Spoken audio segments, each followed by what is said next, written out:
will not bow down. Let my people go. We will not bow down. Let my people go. We will not bow down. Let my people go. We will not bow down. Let my people go. We will not bow down. Hello and welcome to episode 23 of the Croydon Constitutionalist podcast, bringing classical liberalism to South London and beyond via YouTube, Stitcher and the Apple Podcasts. My name is Dan Heaton and my partner in podcasting today is Mike Swadling, the co-founder of the Croydon Constitutionalist. Mike, how are you today? Yeah, good. Thanks, Dan. Handling the lockdown? Yes, it's been a nice sunny few days, of course. Made good use of the garden. Well, hacking it back anyhow, and it is easier in the sunnier weather to cope with the lockdown. That's for sure. Absolutely. Well, we also have a very special guest on the podcast today. We've got Chris Mendes. Chris Mendes was the Croydon South lead for the Leave campaign, working with Mike and myself in the 2016 referendum.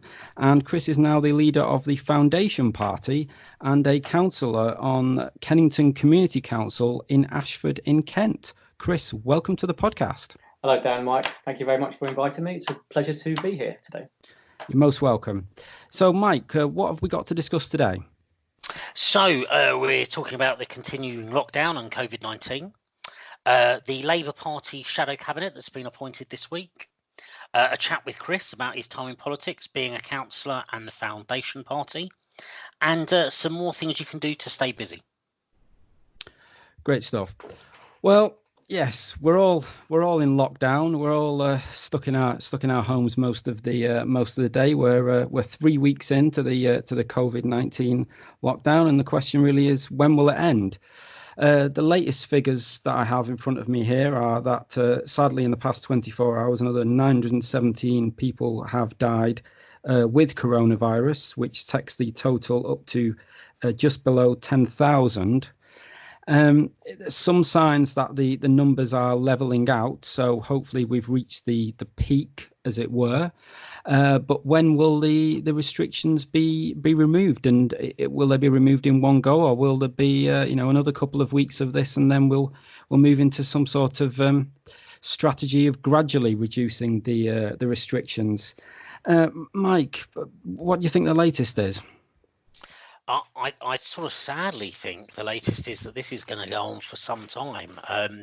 Monday would represent, so Easter Monday, as we record this, would represent 3 weeks. There was a view at one point that things might change after 3 weeks. I think that's pretty clearly been kiboshed.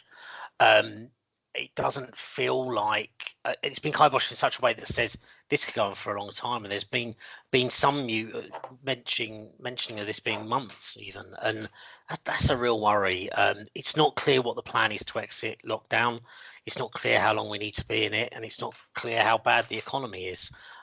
So yeah, very worrying situation we're in at the moment. Chris, how are you coping with it all?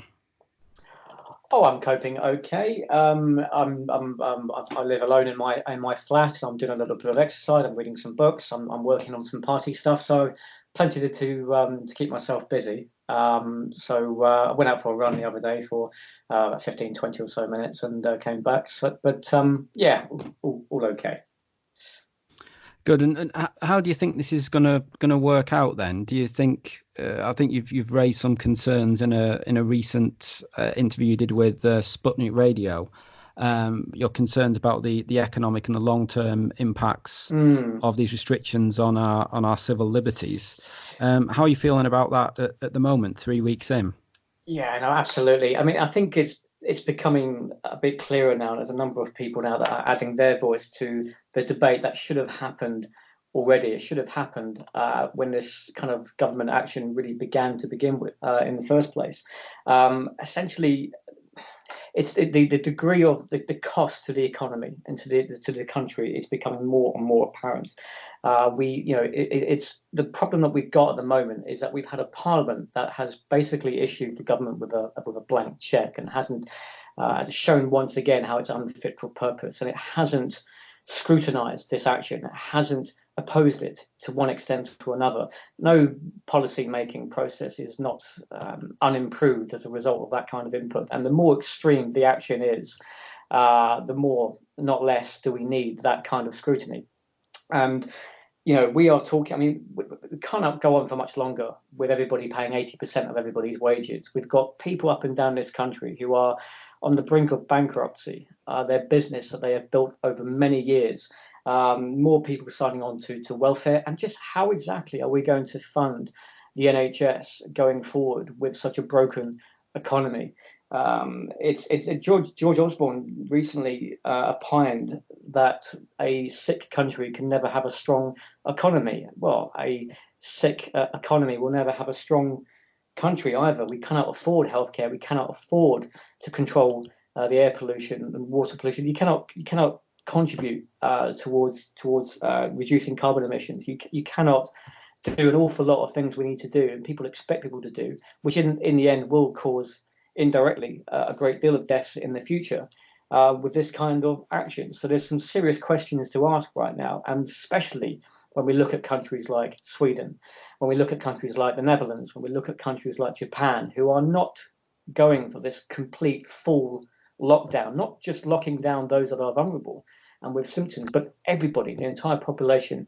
It's quite extreme and unheard of. So absolutely there's a debate to be had, but thanks to Parliament, this Parliament, we are not having that debate, and that is where we are really on a slippery slope, and we can so easily pay a higher than necessary price, whether it's in terms of the economy or in terms of our civil liberties. Much to discuss, and unfortunately, thanks to this Parliament, we're not going to find out until it's too late.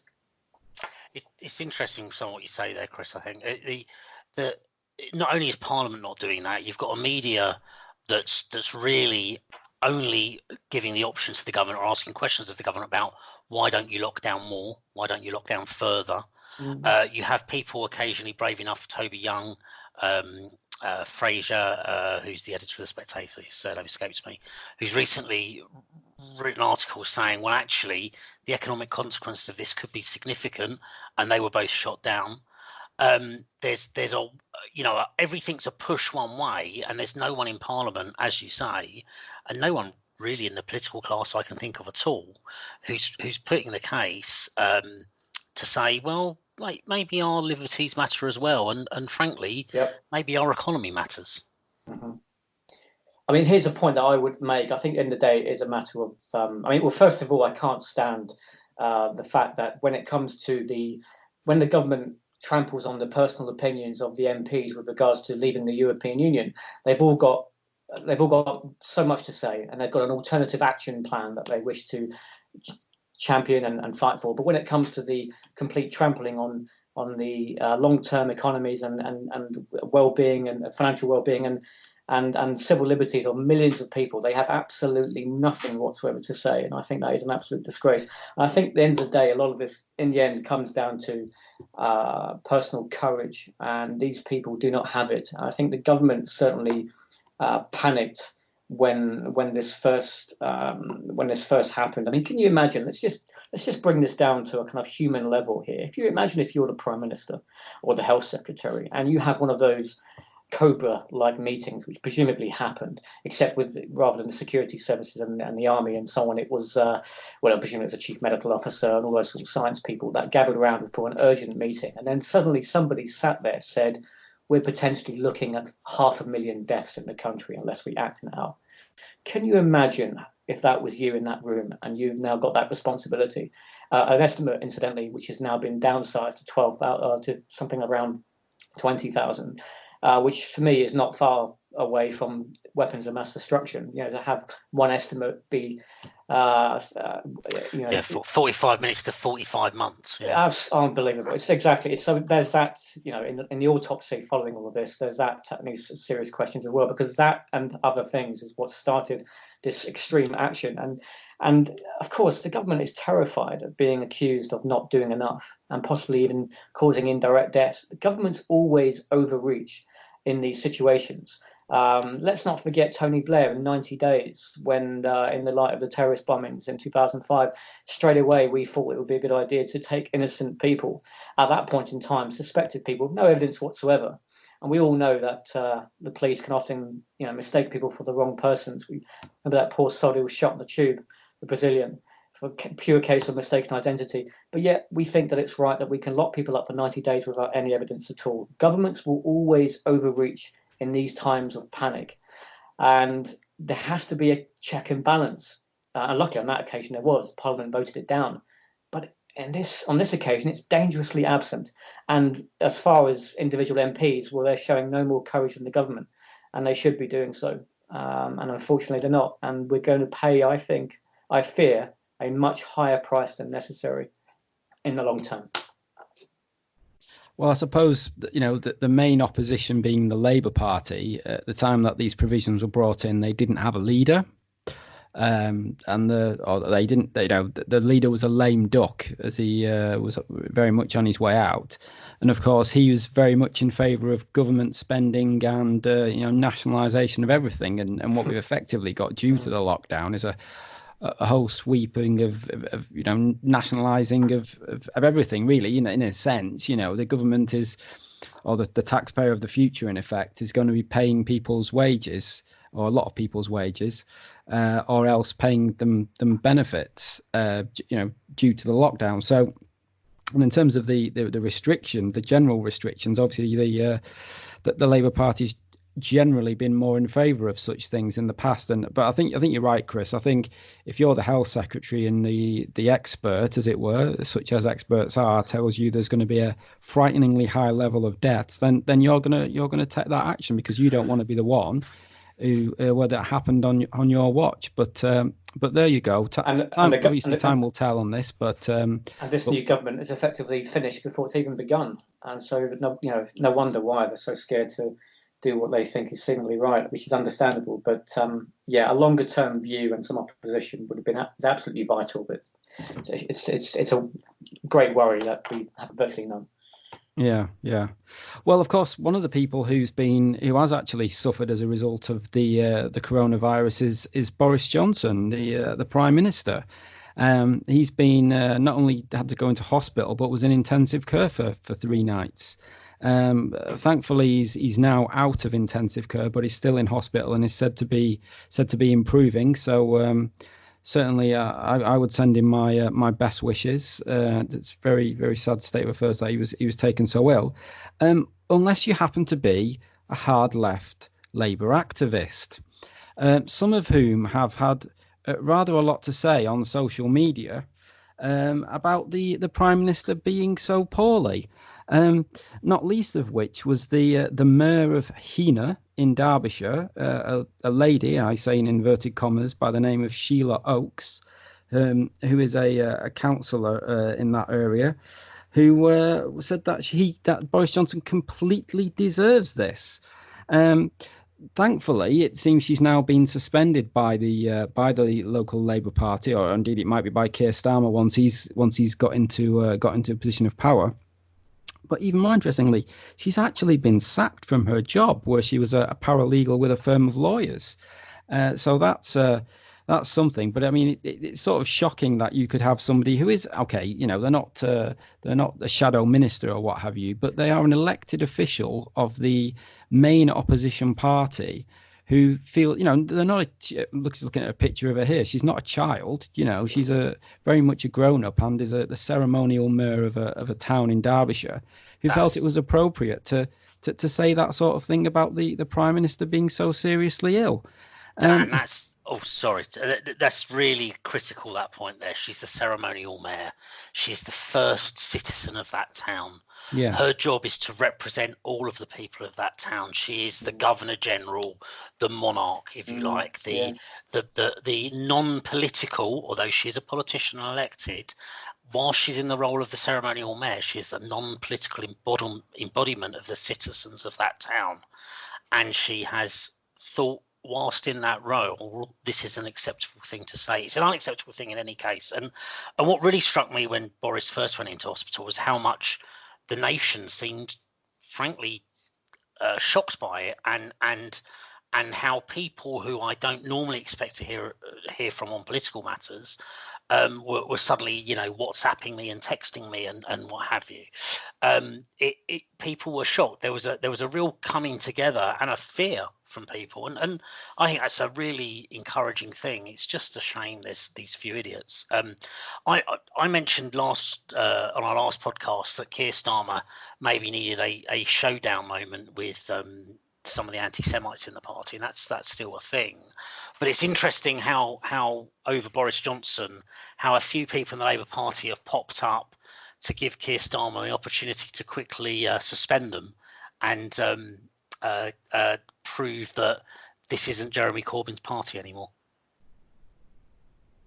No, definitely, and it's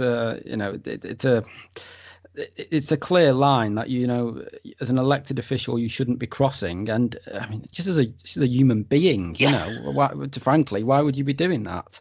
And as you said, you did say, Michael, in the last podcast, Keir Starmer probably wants to be looking for a fight with somebody.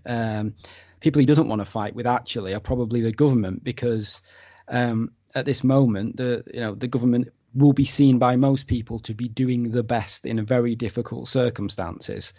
And of course, with the Prime Minister himself being taken, fairly ill, you don't want to be having a pop at him. So, this is an opportunity for Keir Starmer to slap these people down. Chris, you're quite big on the old social media stakes. What are your views of these Labour activists? Well, there's always a few bad apples in politics, and Mike, I couldn't agree with you more about I didn't know that she held that kind of ceremonial role as well. That's absolutely extraordinary. I mean, it doesn't get any more, not just vile, generally speaking, but it doesn't get any more political, does it? Wishing ill will on the Prime Minister of the other party. I mean, it's just absolutely vile. On all, just period, absolutely extraordinary. That is quite shocking to hear that. I think that there's always a few bad apples in politics, but this really doesn't surprise me coming from the Labour Party in particular, because the Labour Party has a very clear track record of very moralistic politics, where you have a point of view, they have a point of view, and anyone that disagrees with them is not only wrong, but they are morally inferior. And we hear the rhetoric of senior politicians in their party for so long now. The likes of John McDonnell and talking about how we as a party, Labour Party, we need to challenge every Tory whenever they make an appearance in public. So they are basically unable to speak in public. We will challenge them and challenge them with direct action, and this kind of rhetoric. Do you remember when Jacob Rees-Mogg again was heckled really quite strongly in the university campus? But I remember some idiot turned up at his doorstep as well, where his children were. Yeah. Do you remember that? This is what happens when you've got these people inside the Labour Party and senior influential figures. This is the kind of impression they give to their particularly young activists and young members of the party who buy into it. They buy into this incredibly simplistic, babyish form of politics, where we are the good guys and they are the bad guys. They really believe that, and they really think the world is that simple, straight out of a comic book. And it's no wonder that one or two of them go that extra mile with drinking a bit too much Ribena one afternoon, or orange squash, and go that little bit extra further and wish someone ill harm. A Tory, of course, because he's the bad guy. And he's, it's not surprising, and it's just one of the many reasons why the Labour Party is a bankrupt party, which really needs to disappear and allow for new parties to take its place on the left. But that's wishful thinking. But that's the state of the Labour Party fundamentally. So this kind of behaviour from its ranks on social media is no surprise to me whatsoever. Well, some of the Labour people, certainly some of the newspapers, such fantastic publications as the New European and the Independent, have been running polls of whom I don't know, but nonetheless running polls, which have suggested that in this period of crisis, we should be looking to have a government of all the talents, a government of national unity.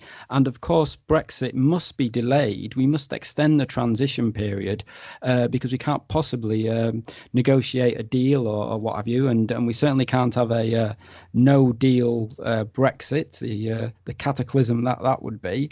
So Mike, what are your views on this government of national unity, and of course delaying the end of the transition period? Well, I think we already have a government of national unity, according to the latest polling. Over 50% of the people support the Conservatives. Over 50% of the nation's support is there in the government. In terms of all the talents, I mean, we will come on to the shadow cabinet, but it does appear to me also that all of the talent in Parliament is in the cabinet already. There doesn't appear to be anything anywhere else. But it is all about the second part. It's all about the Brexit delay. And it's these anti-democratic bastards looking for one more excuse, one more way, one more chance to remove democracy in this country. It's never ending. They got crushed at the last election, and they still think it's their job to try and end democracy in this country, and somehow they get away with it. I want to say it's Rahm Emanuel, the former chief of staff to Obama, never let a crisis go to waste. That's what these people are doing. They are using the deaths of thousands of our fellow citizens to this god-awful virus as an excuse to get that anti-democratic means across. They're pretty disgusting people on any level, and now they're trying to subvert democracy just another way. Mm-hmm. So, Chris, presumably you agree that we should delay Brexit, don't you? Agree that we should delay it? Absolutely not. No chance. Is there a problem with the signal? No. I think absolutely no. I'm just kidding. No. Oh God, please. I could burst right now. You're pulling my leg. I'm already there. I feel as strongly about this as Mike does. I want to speak in this programming with really kind of clean, succinct sentences, but it's something I've been practicing a lot lately as well. It makes for a good listening, but I tell you what, when you put a question like that to me, I'm going to struggle. I mean, where to begin? It's like we haven't got. It's like the government can't do two things at once. It's like we've got a Brexit. We can have Zoom accounts. We've got Skype. Right? We're using Skype. You can't EU guys and guys in Westminster use Skype and sort this out? What possible justification? We've got government ministers that are doing different things. Presumably, there's ministers still getting on with transport stuff, still getting on with environment stuff, with energy stuff, with schools and education. There's still presumably other matters of government is continuing. It's not as if the entire government machine has called for a halt. The police have got a lot on their hands at the moment, but they're still investigating burglaries, presumably. They're still investigating rapes and murders and horrible crimes that still take place, still presumably. Who is going to believe that we can only do one thing at a time? Despite the fact when you tune into the news media, yes, it might appear that way, but goodness me, sections of society and government is still continuing. And the fact of the matter is, by the way, we've already left the European Union, for Christ's sake, and this is just a matter of tying up trade negotiations and agreement and arrangements with the European Union. I don't know where to begin except getting angry. It's complete nonsense, isn't it, Chris? Because I mean, essentially, we've all been. I've been working from home for over 3 weeks now. I'm sure the government and indeed the European Union can sort out a few Skype calls between them or what have you, can't they? Because and this is one of the things which may change very much in when we finally get out of this COVID scenario, is that people may just do more and more work remotely, as it were. But certainly, for these sort of things, there's no reason that people have to be in the same room.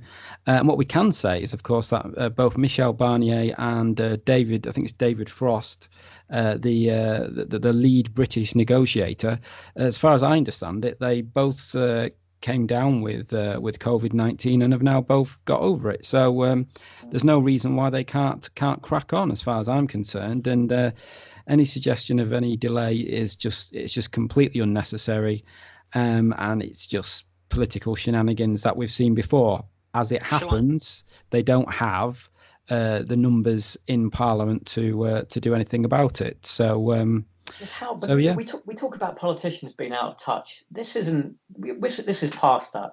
This is deliberate. We don't care about what the people think and feel. This is how we feel.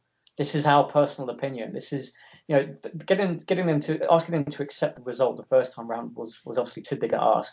So we had 4 years, and we had all these scheming and so on. 4 years, and that was still too much to ask. And it took another general election for it to break the deadlock. No, they still haven't accepted it. I'm looking now at a tweet from Ed Davey, acting leader of Liberal Democrats, who's calling for an actual suspension of Brexit and so on. But as Mike said, during a time of public health issue like this, they're still using that as a means to try to campaign for to stop Brexit. These people are morally bankrupt. Honestly, I don't. These people are wholly unfit, frankly. They're not serving the people. They're serving themselves, and they disgust me. And I better shut up now before I lose my temper. Just shall we let our listeners into a secret here? I mean, you mentioned here we're on Skype, and that's obviously how we're doing it in these times of social distancing. We also, and this will really blow the minds of some of the people listening to this, we also shared a document via email earlier. Now, technology exists. We're not making it up. Although I suspect we all have fairly advanced computers, they were brought on the high street. This is available to the ordinary citizen. We were able to share this document via email. We were all able to look at it. We're all able to use this same document. This is possible. And we agree. I reckon it might be possible to arrange a free trade deal as well. We agreed this in advance, didn't we, on the phone? That was. We used the telephone, didn't we? I've got one. You've got yes, one. You've got one as well, Mike. I don't know. I think you've got my number. You dialed, and we managed to talk. Sort this out. It's almost like there's an interconnected network of networks available worldwide, and there's some sort of protocol that goes across it, and there's some sort of transmission control for it. So I'm getting very geeky, but this is, this stuff exists. It's existed for generation. The fact that people seem to think it's not possible to work in two locations at the same time on the same thing is bonkers to anyone that lives in the real world. Yeah, and Mike, you mentioned that obviously we're doing this podcast via Skype. Well, we're going one further in the coming week. Whilst we've had to cancel our forum on the BBC due to not being able to get together for a meeting on that, we do have an online meetup planned for next Wednesday. Mike, why don't you tell the listeners about that? Yeah, absolutely. So we've got a GoToMeet meeting, a virtual meetup. So some drinks. We come together on a video cast. We're asking everyone to video in, use a microphone and camera, hopefully on your laptop. It's on Wednesday, the 15th of April, between 7 p.m. and 9:30 p.m. Drop in, drop out as suits you between those times. It's at www.gotomeet.me/Croydon Constitutionalists. That's quite a long URL. Have a look at our website, have a look at our social media. It's on there, or just get in touch with us. And we'll post it, I suspect, on the podcast. Wednesday the 15th, between 7 p.m. and 9:30. Join us, bring your own drinks. And we can chew the fat on all things Brexit, politics, and anything else. We're really looking forward to that. As you say, the technology is there. Hey, let's use it. Before we move on from COVID, Dan, I just wonder, it's worth saying to people, we've got a great article on our website that's gone up this week from Josh Ashcroft. He's a fairly libertarian guy, wrote an article on the threat to our liberty from the lockdown. He makes some really good points here. Some of the stuff we've already touched on. You can't grow an economy through printing money, plundering money through taxation, decreasing rates, or by bailing out industries. I mean, it's absolutely true. We need to get industry back up and running. There's a line he uses I'm really keen on, which is It was recently suggested that the government could completely ban all outdoor exercise. Again, the shoe doesn't and cannot fit all. Many people within our nation suffer from depression. For some, going out for a jog may help. Now, I know myself, I've been going out for long walks pretty much every day. It makes a huge difference to me. It makes me feel so much happier. I'm fortunate I live in the south of London, right at the tip of London, and I'm right on the edge of the countryside, and I can go for a long walk without coming into any contact with anyone. The idea when the government feels like, oh, we're just going to lock it down more, don't underestimate the impact that has on people. Really good article. Have a read and get in contact with us with what you think about it. No, definitely worth a read. Okay, so moving on to the Labour Party. As we know, Sir Keir Starmer was elected Labour leader just over a week ago. Well, he's been making his shadow cabinet appointments this week, and there's certainly some interesting names in some positions of would-be power, shall we say. The shadow chancellor is a lady by the name of Annalise Dodds, who apparently used to be an MEP. Anybody ever heard of her? No. Only because she's shadow chancellor. Yep. Nope. Never heard of her. But don't worry, chaps. Seriously, don't worry though, because notwithstanding what she may or may not do with our money, if she was ever in a position of power, we don't need to fret, because the shadow justice secretary is David Lammy. Yeah. It's just frightening that anyone thinks that Lammy is a sensible, responsible person to be in any role. He has spent. He may have been at one point, but the last few years he has got madder and madder. This is the man that called the ERG as worse than the Nazis. I mean, exactly how many people the ERG have put into death camps, I'm not sure. Sorry, he didn't say worse than. Let's get it right. I've found the quote now. Comparing the hard Brexit European Research Group of Tory MPs to Nazis and proponents of South African apartheid was not strong enough. So I was basically right, but I just want to get the words right. I mean, how that should forever stop you being suitable for that position. Absolutely. He's also someone that said the questioned the Glenfell Tower investigation judge on the basis that it was a white bloke, I believe. And he's the shadow justice secretary. I thought justice was blind. He's also someone that made up the number of deaths in the Glenfell Tower. He just plucked numbers out of thin air, and there's a great interview of Andrew Neil calling him on it. Yeah, beyond belief. Well, he's pretty good with numbers, is Mr. Lammy, because he once said something along the lines of how he was, if it wasn't for child tax credits, he would have starved as a kid or something like that. He was brought up on child tax credits, except by the time they were brought in, he was nearly 30. I mean, he's that daft, this guy. I mean, it's just... But don't worry, he makes Diane Abbott look like Carol Vorderman. You know what I mean? He's that. Oh, anyway. More of that, I hope. That should make it fun, to be honest. Oh God, that's hilarious. I hadn't heard that before. Yeah, it's something of that order. Yeah. So, yeah, no great real standouts of intellect really in this Labour Party shadow cabinet from what we can see, but there have been some appointments in the shadow cabinet that relate to our MPs in Croydon. So Steve Reid has received his, as far as I know, first shadow cabinet appointment. Obviously, Steve was pretty much very much a Blairite, or would be perceived by Corbyn at least as a Blairite member of Parliament. So was very unlikely to get into the Corbyn cabinet. But he has been appointed by Sir Keir Starmer as the Shadow Communities and Local Government Secretary. And there's also a position for the Croydon Central MP, Sarah Jones. She did have a housing brief previously, but now she's the Shadow Minister for Policing and Fire Services. So she has been kept on. Mike, what do you think of the appointment of Steve Reid? Well, Steve makes a lot of sense. He was the leader of Lambeth Council. He was perceived to have done a very good job turning it around. He's meant to have very good links back to local authorities already.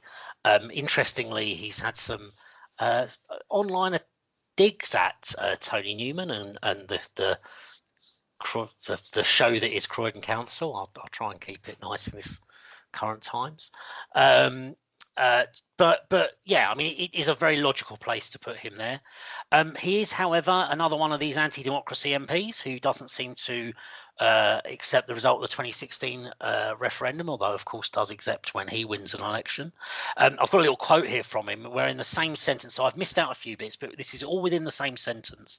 He manages to say, in the same sentence, same paragraph of speech, if you like. We respect the referendum result. We won't support a deal at any price. We must let people take back control of Brexit and decide our country's future through a people's vote. Well, hang on. How's that any way compatible with the first part, that we respect the referendum result? I mean, Steve is a very, very capable man, has a very big majority, is in a sensible position for him. But unfortunately, like so many in the Labour shadow cabinet, has proven himself unfit for a position in a democratic country because of his inability to accept the biggest vote in British history. Indeed. Now, I think, Mike, you've very kindly put together a list of quotes for us and put it on our website, haven't you? Absolutely. So every member of the shadow cabinet, I haven't gone down to all the new ministers, although depending on how long this lockdown goes on for, that might yet happen. I've gone down through the shadow cabinet. Everyone I've got an anti-Brexit quote for, and an anti-Brexit quote post the referendum. I don't mind that they supported Remain before the referendum. I mind that they wouldn't accept the result of a democratic vote. I find that unconscionable. Absolutely. Ironically, the only one who that's not true for is Lord Falconer, Charlie Falconer, who is a very big Remain campaigner.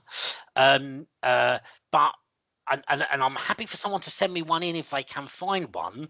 But I couldn't find something that was anti-Brexit from him post the referendum. So he's unelected, and he's the only one that seems that from my searching seems to have any time for democracy. There's a few choice ones here. Rosina Alin Khan, the Shadow Minister for Mental Health. She was the first Shadow Front Bench Minister to come out publicly and call for a people's vote. There's a great tweet from her, I think this is back in 2018, that where she's out on the street. I'm marching for a people's vote, for our NHS, for Tooting, and our EU friends and family, for Britain. I mean, it's like, what is it? You're marching for what? Like motherhood and apple pie? Absolute clown. And you can go down the whole list of them proving themselves to be that. Without a shadow of a doubt. So do please take a look at the piece that Mike's written for everybody on the website. Some interesting quotes there from a lot of the leading lights, shall we say, of the shadow cabinet. Just if I can just ask Perry, anyone you were impressed with in the shadow cabinet? Anyone you thought that might prove some challenge to the Conservatives? I wouldn't have said so. No, I think Lord Falconer, you've mentioned there, he is by a long way from what I've seen of the list so far. He's the intellectual powerhouse, shall we say, of that lot. I mean, I think is it Jess Phillips has now been appointed to a position where I believe she's looking after sort of domestic violence or some such. Yeah. So she might be an interesting person at the dispatch box when she gets up there. But otherwise, I'm not convinced. But then again, I don't know this Annalise Dodds. I know where she stands on a very important issue, but I don't know exactly what she's going to be like because I didn't know she existed, to be honest, until now. Yeah, indeed. The only one that leaps out to me, I have to say, is Lisa Nandy as Shadow Foreign Secretary. Lisa Nandy had a terrible campaign. but now she doesn't have to talk about transgender rights. She might and can talk about foreign diplomacy. She might be all right at that, and I think she's sensible, except when it's transgender rights, and I think that might well for her. I just want to mention one other quickly, and it's not one I was impressed with, but Long Bailey, Rebecca Long Bailey, who's the Shadow Education spokesman, has tweeted today a list of questions to the minister, and finished it off with something like, "This should keep you busy," with a kind of a emoji, winking emoji, as if somehow, with schools open over the Easter period for key workers, schools in lockdown, an awful lot of concern about what they're doing when schools will go back. I think it's probably busy enough without some irritant from the Labour Party making smart cracks. I think to me, very quickly, it just goes to the sheer ineptitude of the Labour Party and the strategic kind of illiteracy, frankly. I mean, you just would have thought that if you really wanted to really have a punt at forming a government again in the future and actually having a chance of getting back in business, you would form a shadow cabinet that's got a few Brexit voices as well. You would form a cabinet that has got a number of people that can speak to the more working class communities, that can speak. I don't think Sir Keir Starmer, David Lamb, Emily Thornberry are going to do that. I don't see any people that can connect with those people that are in favour of Brexit, or in favour of controlling borders, or in favour of the nation state, are patriotic and maybe also culturally conservative. I don't see anyone that can speak to those people. I was thinking during the general election that took place recently, that Tories obviously stormed. I thought, again, the Labour, as soon as Boris got a deal, which everybody thought that he wouldn't, as soon as Boris got a deal to get Brexit done and a clear pathway that the EU agreed with as well, and that was, it was actually Brexit, and rather than just Brexit in name only like Theresa May, I thought, right, the Labour are now screwed, electorally speaking, strategically speaking. What the Labour Party would have been, in my opinion, best place to do at that point would have been to adopt that plan and accept that we are leaving. We'll get Brexit done too, take away the Tories' USP, change the narrative back over to the NHS and domestic affairs. That way, I think that would have been a much more even contest, and that would have been quite interesting. Let the bollocks to Brexit, small minority in the country go to the Lib Dems, but I reckon the Labour Party would have done an awful lot better at that election. Totally ineptitude. They just carried on with a policy that made absolutely no sense. They want the referendum on a deal that they would strike with the EU, but then they would campaign against it. Absolute madness, stupidity and strategic illiteracy on stilts. And now here we have a new leader, Sir Keir Starmer, who's formed a new shadow cabinet, and it looks exactly the same. During the leadership contest that you referred to, Mike, and Lisa Nandy being the least worst, she at least recognised that we shouldn't contemplate rejoining, that we should just drop it for a generation. Did Keir Starmer do the same? No, of course not. No, he's kept that on the table, and I wouldn't be surprised. He said also during his leadership campaign that we should be open to the free movement of people and so on. These people have learnt nothing, and moreover, they care not to learn anything. They don't care about the thoughts and feelings of millions of people that once voted for them. It's their own elitist little clique who they know best, and they haven't learnt a thing. And so I don't think with this shadow cabinet or this leader, it doesn't look like already that they're going to improve on that in the slightest. Well, I've got one more for you guys. I think that this will be the last one we talk about, because I don't think we need to say much more else after I've told you this one. Naz Shah, who you will know as being an MP from Bradford, she's notorious for sharing a tweet which said, those abused girls in Rotherham and elsewhere just need to shut their mouths for the good of diversity. Brilliant. She has been appointed to the Shadow Cabinet. Would you like to know to what position she's been appointed in the Shadow Cabinet? It gets worse, doesn't it? She has been appointed Shadow Minister for Community Cohesion.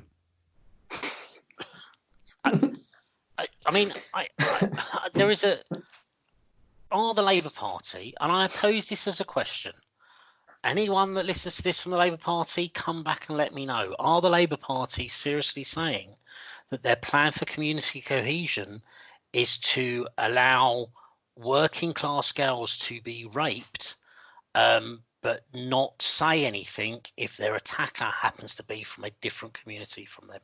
Is that what they're saying? I mean, that's what that message sends, isn't it? You know, you can't. It's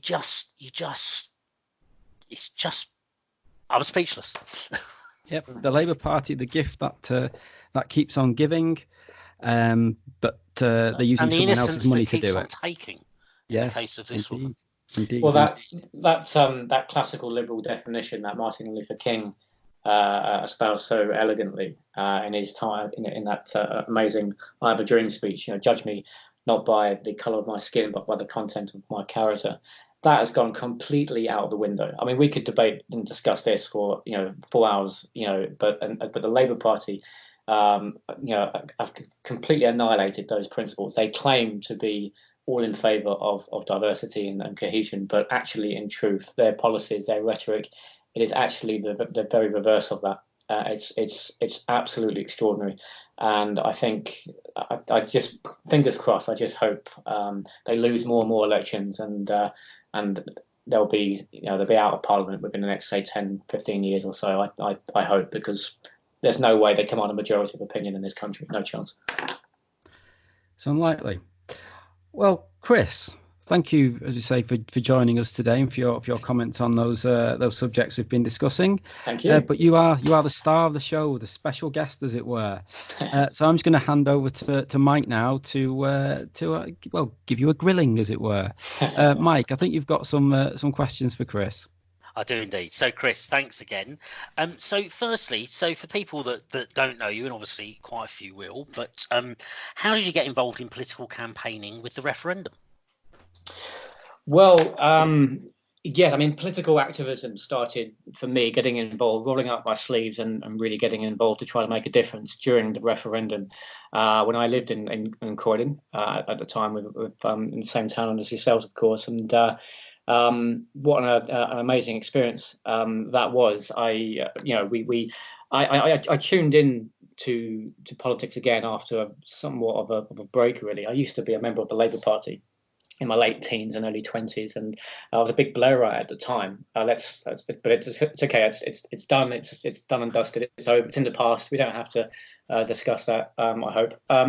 So yeah, I've got just feel so differently. I've got a little bit older now. I'm now in my mid 30s, and I just feel so different on a range of issues. And if you'd asked me what my opinion was about the European Union on my late teens and early 20s, I would have swallowed the Labour Party line and would have been all in favour of it. But I just woke up during the general election. It was actually before the referendum, when Nigel Farage was making a big noise about obviously the European Union during the general election, and I just realised not only has this guy got a point, but what was striking to me was not just that he's got such a brilliant point about self-government and democracy, but the fact that everybody else on that platform for the other parties didn't have any rebuttal of any kind whatsoever. They didn't have any serious answer to this guy except to dismiss him as irrelevant, unimportant, him and his point of view. And I hated it. I just didn't feel right straight away. So I investigated the issue and thought about it myself. And I came very swiftly to the opinion that this did not make any sense. I couldn't see the justification, the necessity to join ourselves at the hip with all of these different countries, politically, working cooperatively, but not political union. And so when the referendum came, I just realised it was obviously a once in a generation opportunity to get our say on this as a country. And I just felt compelled to get involved. And I did, and I'm so proud that we formed a team that we did to campaign on the streets of Croydon, to make it clear to everybody that there is a great body of opinion out there that actually feel this way. This isn't a fringe opinion at all. This is a very healthy, legitimate, valid opinion about self-government and democracy. And it was a thrilling experience, and I'm proud of the work that we did, and I'm very proud of the result, because people like us up and down the country helped to deliver the message on the ground, and the British people fought independently of the establishment in the end, fought independently, freely and critically, and made up their own mind. And I'm proud of the fact that we are leaving, and we have left already. I'm going to be a free nation in the future. Absolutely, and yes, it's worth repeating that we have left. Now, after the referendum, we were all in UKIP together. So rather than talk about that time, what I'm kind of interested is what's your thoughts on what's happened to the party since then? Oh dear. Well, oh goodness me. Well, I mean, in the end, it's obvious, and there's all sorts of reasons for it, specifically, practically what's happened. But it's a party in the end that it fails to demonstrate any potential beyond the single issue of Brexit. And it's as simple as that, and everybody can see that for themselves. But I mean, I've had a unique perspective of the party in recent years. I was a close collaborator, in fact, a senior aide to one of its former leaders in recent times, namely Henry Bolton, who was the guy that succeeded Paul Nuttall. And I was a And you member of will his. not want to admit that. Sorry, carry on. It was it was a time where we were supposed to be. We formed a team to protect the party from, should we say, a very kind of hardline anti-Islamist sort of campaign platform on the part of other candidates in that 7-man leadership contest, and we felt there was something different was right for UKIP, and we formed a leadership campaign around Henry and mobilised his message online and in print, and we from coming out of nowhere, we managed to storm that election. We came out on top and won that 7-man contest. It was one of the most proudest sort of activist sort of achievements of my life so far. Not as much as the referendum, but it was a huge thing, and it was a period of excitement because then we could really have an opportunity. We had a real opportunity to do something amazing with the party, and my plan was always to help move the party on beyond Brexit and to talk about basically to become very much a democracy campaign with off the back of the referendum and its credentials of being on the right side of public opinion, uniquely amongst the main parties. It really had the credentials to move on and talk about political reform, cleaning up politics in Westminster and so on, and other things too, local democracy too. But in the end, look, we had a leader in the end, unknown to any of us, that in the end very simply violated one of the first rules of getting involved in politics, which is to have your personal life in order. This guy didn't, and in the end, he ended up pulling a grenade and killed us all and the party to a large extent. So the party has a lot to blame that man for, and rightly so. It's the first time I've spoken about it publicly, incidentally, by the way.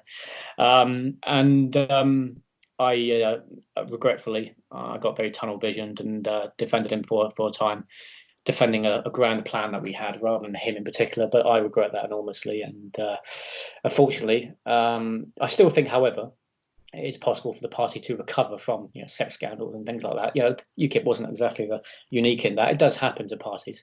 It could have moved on. It could have moved on, dusted itself up and moved on. But unfortunately, it hasn't proved itself to do that. Unfortunately, for various reasons, it's too much infighting, and they're fighting each other too much. It continues to this day, and for as long as that's the case, they'll never succeed in mobilising a campaign on any issue. So, that's the situation they're in, and it's a shame. But I do think, unfortunately, the opportunity they had is somewhat vanished now, in my opinion. But I wish them well. I wish them luck. But I think they're in a tough spot now.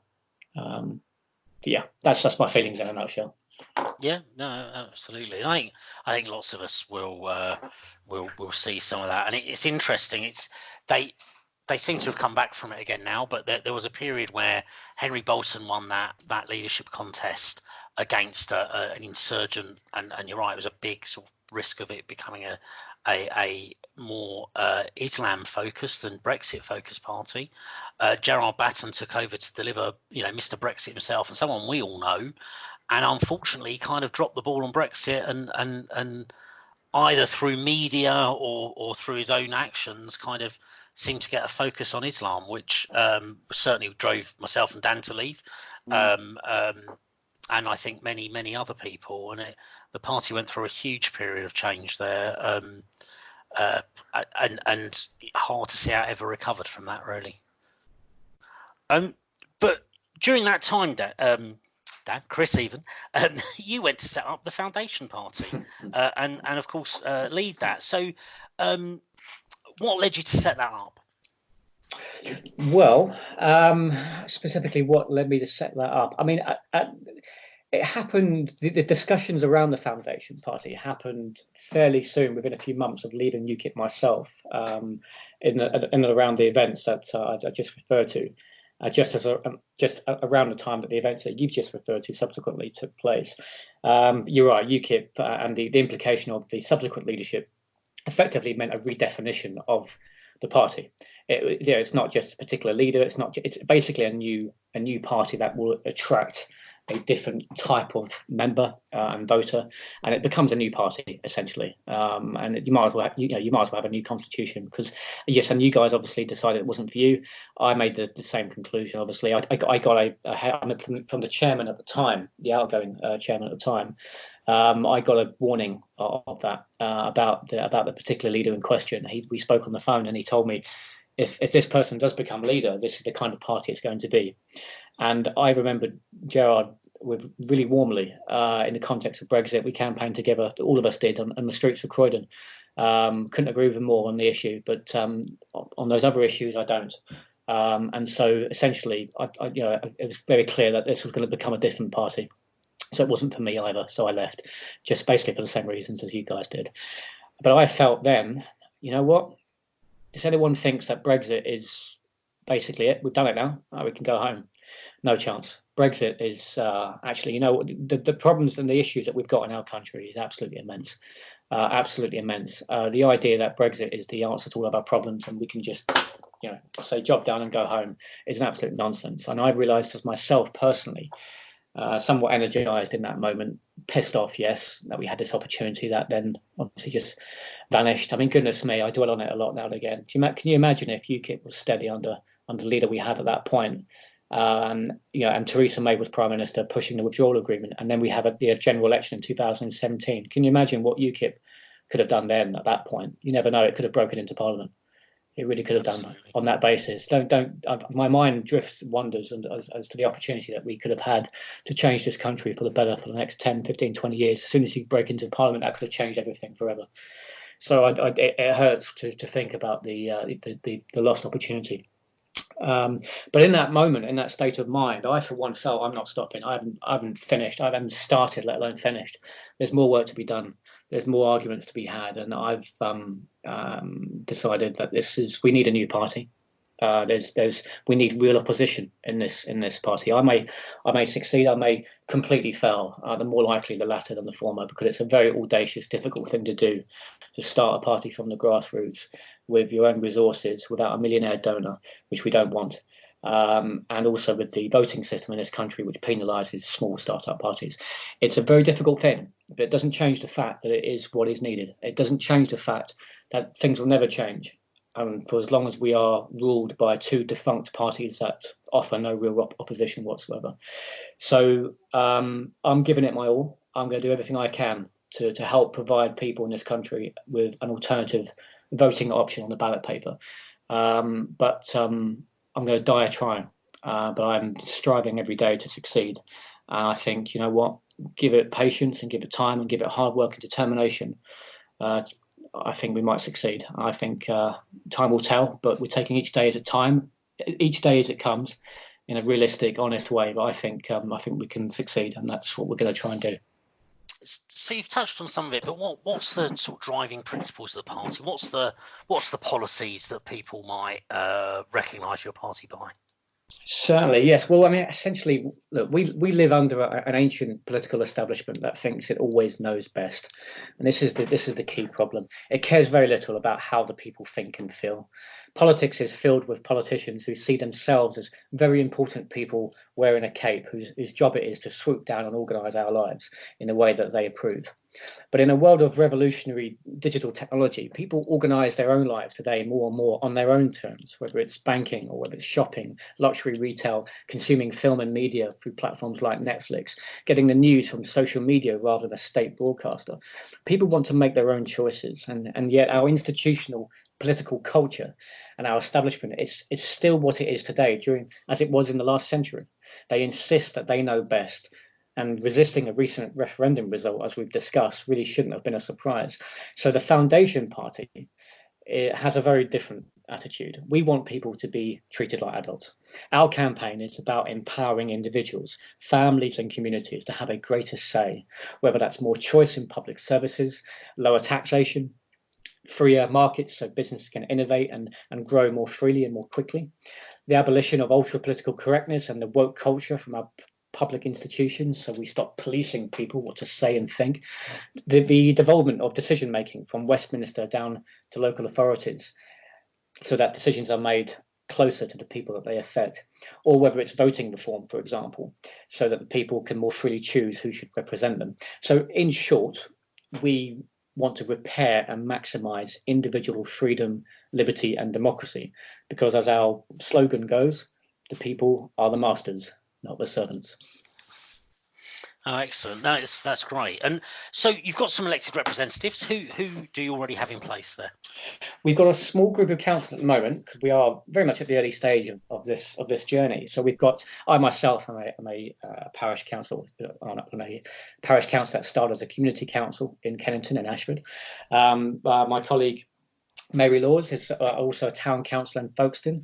And we have ex-councillors. We've got David Hurst, who was recently a city councillor in Canterbury City. And we recently succeeded in getting Peter Harris elected as well last year in May's elections, in tendering in Clacton, the most extraordinary result. Which was, I got a mention on LBC, which we're really quite thrilled with. And it was a really good kind of experiment. We're basically just protecting what we've had in these early stages without the resources yet to stand candidates throughout the country. And Peter Harris secured the most extraordinary result in a three-horse race between the Foundation Party, the Conservative Party, and the Liberal Democrats. And we got the same number of votes, exactly the same as the Tories and Lib Dems combined, and absolutely stormed it. And so that was absolutely amazing. And being at the poll count was absolutely extraordinary. Everyone was just looking at us thinking, who the hell are these people? They got the right to be here. This is our election. This is our man who we're supposed to be building a career for. And this is his stepping stone. And we put them in their place because we had the right message, and we had a clean, fresh message of optimism, and that really connected with people in that area, locally and national issues, and we stormed it. So that provided validation for us as a party that we are on the right track. And today, what we have done is we have today outlined on our website. If you look at foundationparty.uk, if you're listening, and go to our social media, and you will find that we have announced our sort of outline for our campaign for contesting the local councils next year. Emphasis on huge wastes in public expenditure in local councils, often increasing council tax while wasting so much and neglecting the basics. Much more to say on that subject, but we've outlined our campaign on that today, and we're looking to recruit candidates and to mount a very serious challenge throughout the country, competing for council seats throughout the country in May next year. Fantastic. So as you say, you are a councillor now. So what's the area like that you represent, and what's it like being a councillor?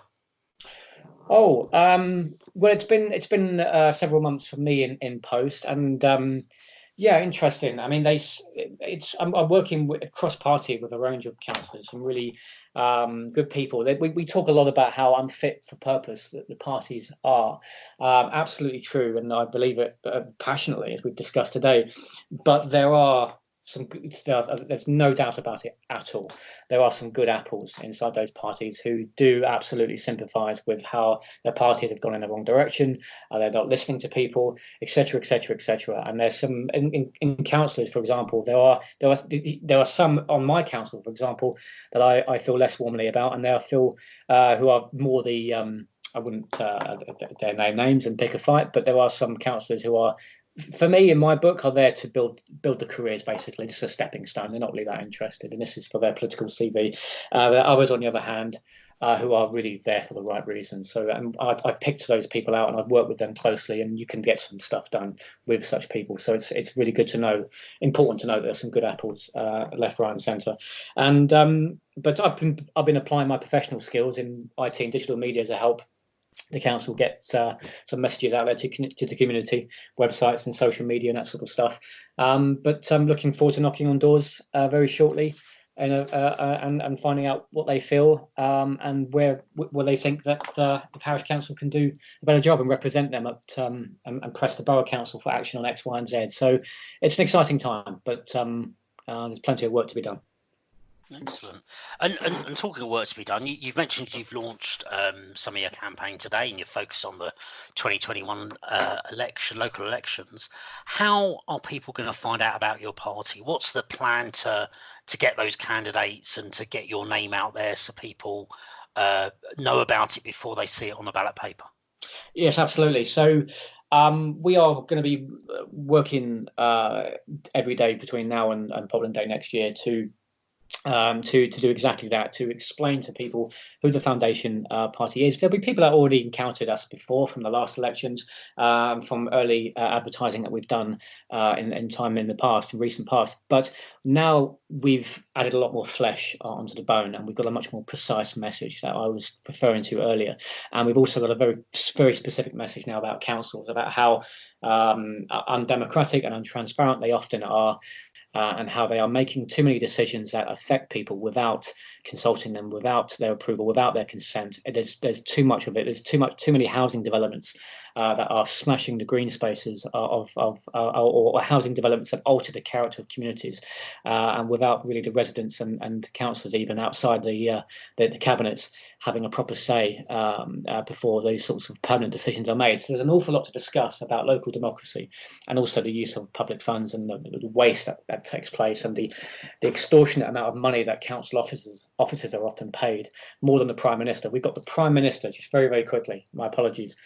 We've got the Prime Minister, who's on about 140,000 or thereabouts on a Prime Minister's salary, not including his constituency MP salary, who's dealing with the coronavirus, who's got the sentence himself. But yet we've got officers and councillors who are earning way more than that, even above £200,000 in some cases. It's absolutely staggering, and not to mention lots of debt as well. There's a lot to discuss about the waste in public in expenditure and getting better value for money. So we are going to be determined to spread this message, spread this campaign, and we are today. From today, we are signalling an open door for those that wish to get involved, to wish to hold local councils to account, represent the residents and constituents who are not getting a sufficient say. Take the fight to councils, stand up for them, join us and become a candidate. And if you're one of those people, if you're listening, feel free to get in touch. We'd love to hear from you. And no, that's great. And it is about building that message and getting people out there, which takes time, but is ultimately worth it. Lastly, though, obviously it's a really tricky period at the moment. Things are changing. We don't know what the economy or the world or indeed just people's views of life will look like at the end of the pandemic. What do you think might change out of politics and the sort of policies that parties offer out of this period? Oh, that's a very, very good question. I think a lot changes, but at the same time, a lot stays the same. I think the divide, I touched on it earlier, but the divide between, essentially it's authoritarian government and on the one hand, and a delegation and devolvement on the other, that top down versus bottom up. I don't think we have much, incredibly imbalanced and incredibly one-sided in Parliament, as we've discussed. But generally speaking, the intellectual political debate is going to be those two sides of the equations. It's the same debate as before, except it's now amplified even more so. It's even more urgent and even more necessary than before. I mean, goodness me, this whole business, it's made me even more of a libertarian than I was before. When we see police officers now approaching people and threatening on giving a press conference and threatening to search through people's shopping baskets to make sure they're buying items that they approve of. Essential shopping rubbish. I mean, this is the slippery slope we are on, and it's just staggering how fast you can just slide down that slope without, just with a day's notice. Absolutely it's scary. Civil liberties, these things matter. Freedom, liberty, democracy, and I tell you, they are more of a threat, much more by governments, by democratically elected governments, than they are by any external threat. And this is the debate now that is as it was before, but it's just the necessity of it has amplified now that we've seen firsthand how things can change so quickly. And will these measures be completely reversed on the other side of this, or will they stay on the book? And will the criteria be slightly reworded so that all these things can be reactivated later on, but under less pressing circumstances? I worry very much. So I think the fight for our civil liberties and the maximisation of freedom, liberty, and democracy, for all the reasons we've discussed today, is the same debate, but just even more urgent than before. Yes, no, that's I think that's something a lot of us are worried about, and it feels like we're right now it's needed, but in the future it could just be a choice, and that is a real worry. Well, thanks, Chris. That was fantastic. Great to hear from you. Great to hear about what your party's doing, and people look up the Foundation Party, see what they're doing. Some really interesting stuff, and I'm sure Chris will be interested if you want to get involved. Thank you very much to you both. Very, very grateful for the invitation. It's been a pleasure. Thank you.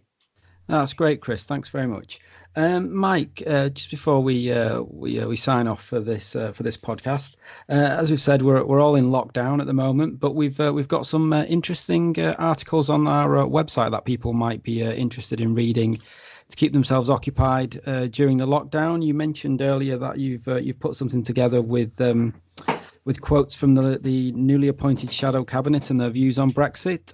What else have we got on the website? So we've got that from the shadow cabinet. We've got Josh's item on COVID-19, but we've also got we've been speaking with Chris about the Foundation Party.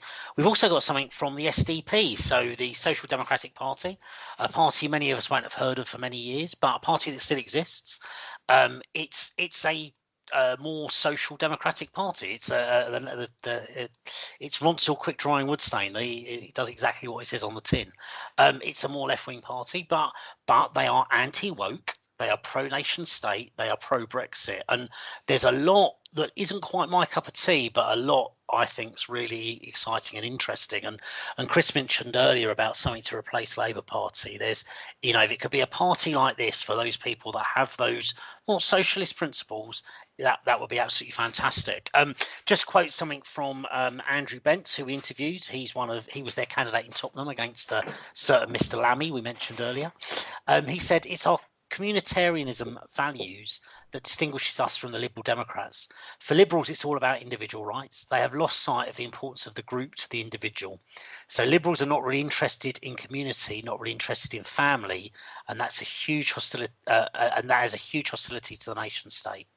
Some people may agree with some of that or not, but they've definitely got a really interesting point of view. Have a look at his article. Andrew's really answered our questions well there. So yeah, have a look. Also, something that someone Chris will know, and many of our listeners will know, one of a local Conservative and Brexiteer campaigner, John Broadfoot, has written an article. Been interviewed by us. John was really heavily involved in the Brexit campaign locally. He's been really heavily involved in a lot of Conservative campaigns. He runs a charity shop a charity organisation called SOS Kit Aid that gets second-hand rugby and other sports kits to people in poorer countries, kids, so they can play sports. Absolutely fantastic work it does. Have a look at that. But he really gets the Brexit thing. There's a great line from him here. He's talking about politicians carry out the promises of their manifesto on which they were elected, and not whatever they fancy once they've been elected. It's called democracy and the power of the people. John gets it. Chris, obviously, very much in tune with what you've been saying. John's a great guy. Have a look at what he's been saying. A good, robust article, as you always expect from John. Excellent. And if anybody listening would like to write for us, that'd be absolutely fantastic. You can contact us to write an article or for any other reason via Twitter at Croydon Const, via our Facebook page, via our website, croydonconstitutionalist.uk, or via email, which is croydonconstitutionalist@gmail.com. Mike, just before we end, what have we got coming up in the next week? We've got a virtual meetup, haven't we? Do you want to give everybody the details again? Yeah, absolutely. So our virtual meetup, this is Wednesday, the 15th of April, from 7 p.m. to 9:30 p.m. It's on GoToMeeting, so it's a bit of software you'll download, but but very lightweight. It's at www.gotomeet.me/Croydon Constitutionalists. It's on our website. It will be on our Facebook pages as well, or just get in touch. Have a video conference. We'll have a chat over things, see how people are doing, chew the fat on all things Brexit and politics. It's obviously it's a virtual meetup. Bring your own drinks. But we hope to hear from lots of you. So that's Wednesday, the 15th of April, between 7 p.m. and 9:30 p.m. Really looking forward to that. Well, just before we sign off, just like to say thanks again to Chris for joining us for the podcast. Really interesting to catch up and to hear what's going on with the foundation party. Thank you, the listeners, for joining us and for listening, and for hopefully joining us on the 15th for the virtual meetup. But until next time, it's goodbye from me. And goodbye from me. Stay safe, everybody.